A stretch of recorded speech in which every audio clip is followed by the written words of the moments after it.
मैं साजिद खान आप सभी लोगों का अपने YouTube चैनल में स्वागत करता हूं और आज हम डिस्कस करेंगे कि कस्टमर को फ्लैट खरीदते समय किन किन बातों का ध्यान रखना चाहिए।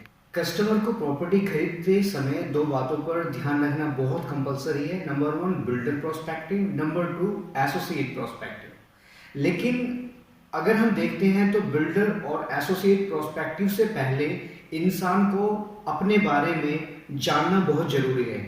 जैसे हमारा बजट क्या है, शायद इस बात को हमसे बेहतर कोई नहीं जानता। हमको लोन कितना हो सकता है, हम आईटीआर कितनी फिल करते हैं, और एक सबसे बेस्ट पॉइंट है कि हम हमेशा एसोसिएट या बिल्डर के पीछे होते हैं कि हमें बिल्डर बाई एग्रीमेंट प्रोवाइड करा दीजिए, हमें ये डॉक्यूमेंट्स दे दीजिए जिससे कि हम बैंक लोन करा दें।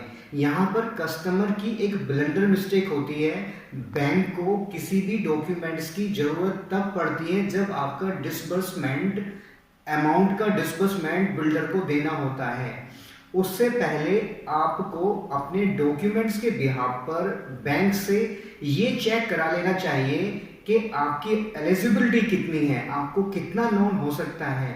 बैंक आपके बिहाफ पर आपको सैंक्शन लेटर दे देते हैं और उस सैंक्शन लेटर के बाद अगर आपको हकीकत में ये अमाउंट चाहिए तो कुछ क्राइटेरिया होता है, कुछ डॉक्यूमेंट्स की रिक्वायरमेंट होती है जिसको बिल्डर आसानी से आपको प्रोवाइड कर देते हैं और आप इस सैंक्शन लेटर के बिहाफ पर बैंक से बिल्डर को डिसबर्समेंट इजीली दिला सकते हैं। ये पॉइंट थे जो कस्टमर अपने बारे में जानता है। हर एक कस्टमर को इन पॉइंट्स के बारे में अवेयर होना चाहिए। दूसरा प्रोस्पेक्टिव आता है बिल्डर का।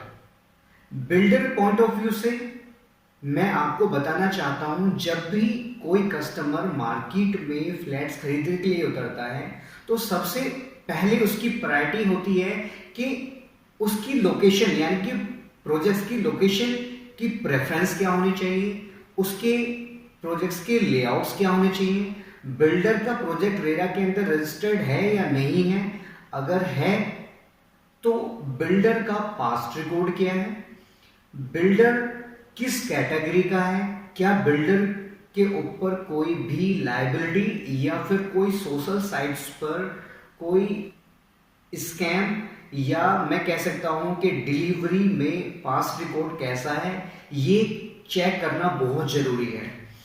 इसी के साथ साथ बिल्डर के बारे में जानना, बिल्डर की आर्किटेक्ट के बारे में जानना, क्योंकि एक आर्किटेक्ट के बिहाफ पर ही आप अंदाजा लगा सकते हैं कि लेआउट्स कैसे होंगे। यहां पर मैं एक बात और कहना चाहता हूं कि बिल्डर, कोई भी बिल्डर गलत या सही नहीं होता। उससे पहले कस्टमर को भी अपना सेटिस्फैक्शन लेवल जरूर चेक कर लेना चाहिए, क्योंकि हम हर एक बंदा एजुकेटेड है, हर एक बंदा ऑनलाइन कनेक्टेड है किसी भी अथॉरिटी से, चाहे मैं गुड़गांव की अथॉरिटी की बात करूं, नोएडा की, ग्रेटर नोएडा की, या किसी भी अथॉरिटी की बात करता हूं, तो अथॉरिटी से रिलेटेड जो भी अप्रूवल्स आए हैं उनके बारे में कस्टमर को डीपली जानने की जरूरत है।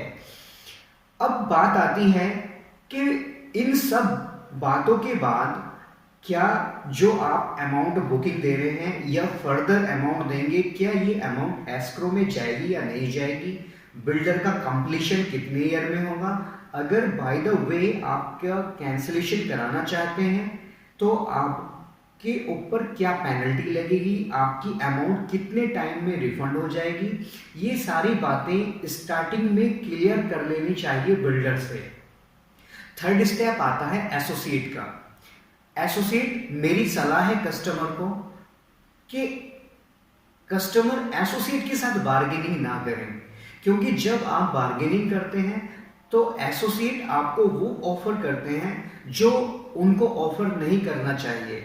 क्योंकि जब आप बार्गेनिंग हद से ज़्यादा करते हैं तो कस्टमर को कहीं ना कहीं एसोसिएट फिर प्रोडक्ट ना देकर प्रोडक्ट चिपकाने वाली बात करता है।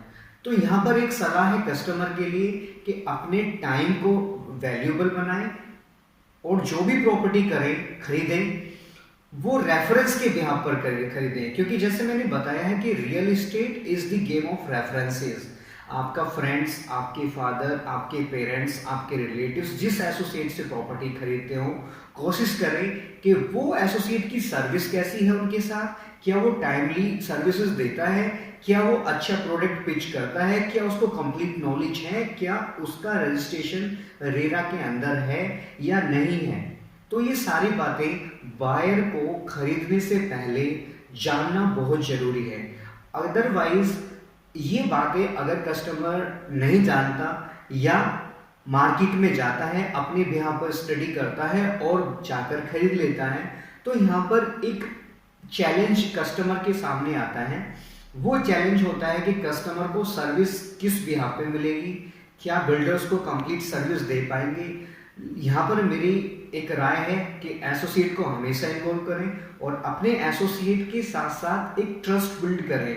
ट्रस्ट एक वो पैरामीटर है जो आप एसोसिएट को देंगे या बिल्डर को देंगे, वही ट्रस्ट आपको ना करते हुए मिलता जरूर है, रिस्पॉन्स जरूर मिलता है। सबसे ब्लंडर मिस्टेक कस्टमर के बिहाफ से होती है तो वो होती है कि एसोसिएट की ब्रोकरेज में से पेमेंट लेना या उससे बार्गेनिंग करना, या फिर कोई एसोसिएट कस्टमर को 1 महीने, 1.5 महीने, 2 महीने विजिट कराता है, उसके बाद एसोसिएट एक्सपेक्ट करता है कि ये कस्टमर डील उसी एसोसिएट के साथ करेगा, लेकिन वो कस्टमर उस एसोसिएट की टाइम की वैल्यू ना समझकर किसी और के साथ डील कर लेता है, जबकि एथिकली ये ठीक नहीं है। तो ये सारे पॉइंट्स हैं जो एक बायर को प्रॉपर्टी खरीदने से पहले समझना बहुत जरूरी है। आशा करता हूं कि ये वीडियो आपको पसंद जरूर आया होगा। अगर वीडियो पसंद आया है तो वीडियो को लाइक करें, चैनल को सब्सक्राइब करें, और किसी भी पॉइंट्स पर अगर आप चर्चा करना चाहते हैं या वीडियो देखना चाहते हैं तो कमेंट्स में जरूर लिखें।